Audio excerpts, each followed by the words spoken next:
It's your word against his. Chief can get him here tomorrow, can't you, Chief? All right, so there's a motion on the table to table local law number 2. If the people that execute your laws are kneeling on people's necks, then you have no country. You have to stop that shit.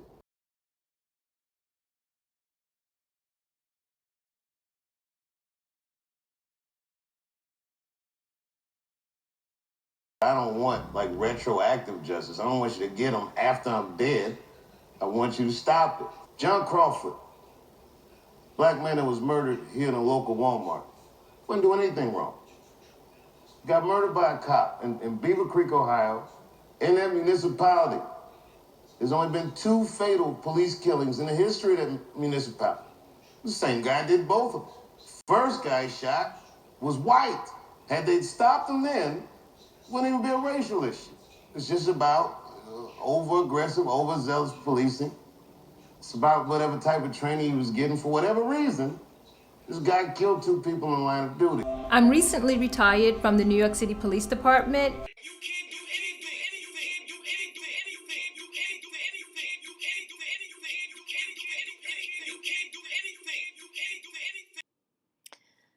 I didn't have a token. I went through the subway without paying, and she tapped me on the shoulder, waited for a subway to come, take away a couple that was standing there, told me to walk to the end of the platform, pushed me against the wall, held my hair up over my head and kneed me in the side of the temple multiple times till I was unconscious with a black eye.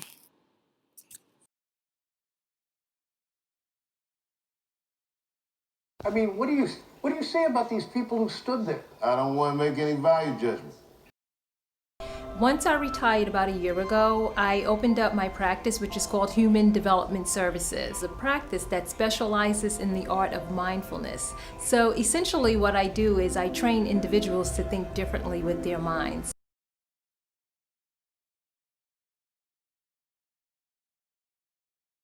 Some people, it was basically homeless, but I always made the best of everything.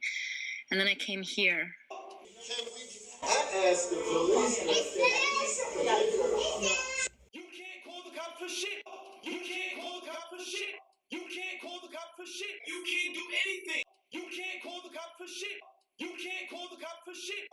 You can't call the cop for shit. You can't do anything. I can't imagine seeing something like all of this is unimaginable. This is a situation that I've never personally been in. I don't want to judge them, but I wish someone had stopped it.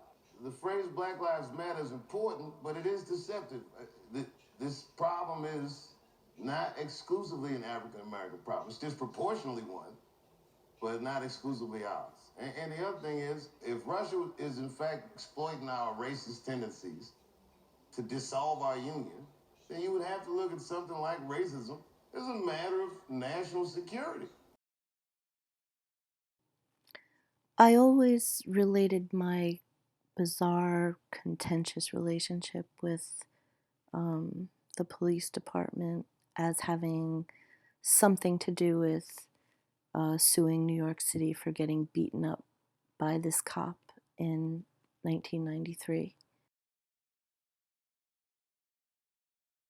And hear you guys tell stories about black unarmed people that have been killed by police officers, and then a week later, Disproportionate numbers. absolutely, and then a week later you report that the police officer is back on the force. It's very traumatizing. It's very traumatizing for me.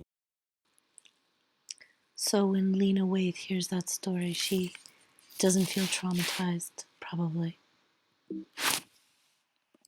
It always felt like there was a little asterisk next to my name or something, like they knew I was like, quote, the enemy, end quote.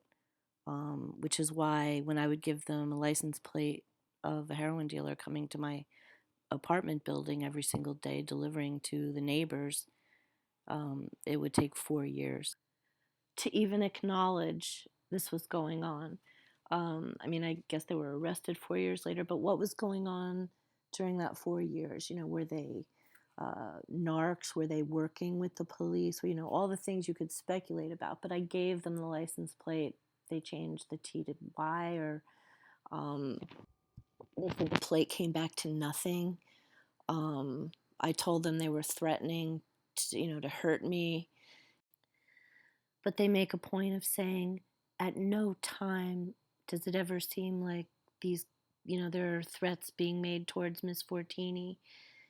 No. I didn't Hold want up. to talk to her. The day you was going off over there about the laundry, remember when I walked by and she said, did you tell him that you put the knife there? I said, let me go. Let me go.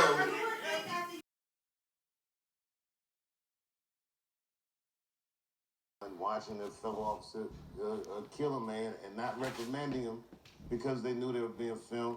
It's not like I'm against cameras, but I don't want like retroactive justice. I don't want you to get them after I'm dead.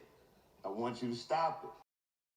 Miss Fortune, do I not matter? 3 minutes are up. Thank you. Hold on a second. I don't care about your 3 minutes so much as your false accusations against me and other public figures that I've seen you hear over the past year. So you weren't charged with electioneering in 1994? No, I wasn't actually. I wasn't. So that's a lie. Unfortunately, I can't sue you for slander. Then you could have. No, so you then can just you go can tell on. all of us that. Everybody knows. It was in all the newspapers. Everybody knows what you're about. It was in all the. Everybody knows what I'm about. Yeah. You want me to sue you for slander? What does that I wish mean? you would. Really? Have a nice night. You have people come up here and call me mentally ill, and like blinks an eye. The chief high fives the woman that does it. So you weren't charged in 1994 with election tampering? For the 4th time, no. I asked the policeman. Theater. We interviewed the suspect, and based on our interview, we felt that the threat was credible. Police say a 17-year-old male student made the threats on Facebook. I'm going to treat people the way I would like to be treated. From left. I'm going to treat people the way I would like to be treated. Hold on a second. I don't care about your 3 minutes so much as your false accusations against me and other public figures that I've seen you hear over the past year.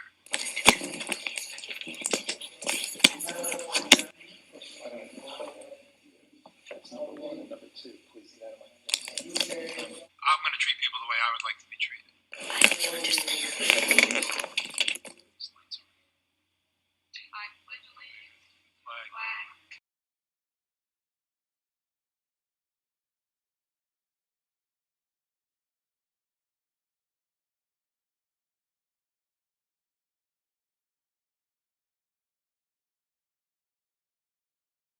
Black people can't be their authentic selves with us.